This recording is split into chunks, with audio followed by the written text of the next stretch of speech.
अस्सलाम वालेकुम। Golden 120 vlog में आपको खुशामदीद कहते हैं।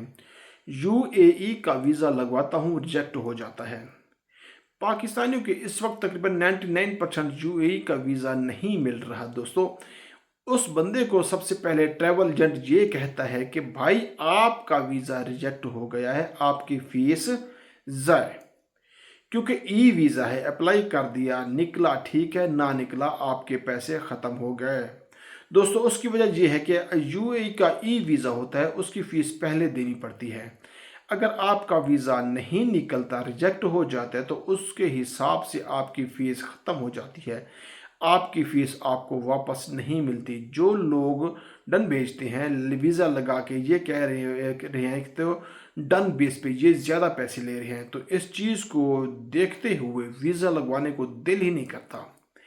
इसमें अब सरकारी सतह पर यह बताया गया कि पाकिस्तान के कुछ इलाकों के लोगों ने यूएई में जाके कुछ ऐसी एक्टिविटीज़ की हैं जो यूएई कवानीन की खिलाफ वर्जी थी। देखें, ये तो साफ ज़ाहिर है, पाकिस्तान जहाँ भी जाएंगे पाकिस्तानी कानून के खिलाफ तो वो ज़रूर रास्ता अपनाएंगे।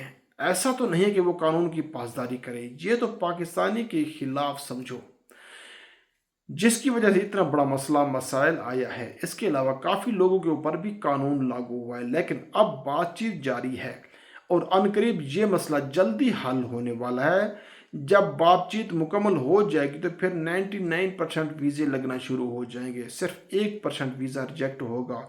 तो आने वाले चंद दिनों में हर एक बंदे का वीज़ा लगना शुरू हो जाएगा। लेकिन मैं आप तमाम दोस्तों से यही कहता हूं कि जिन लोगों के भी वीज़े लग जाते हैं, यूएई में जाकर आप कानून के मुताबिक काम करें।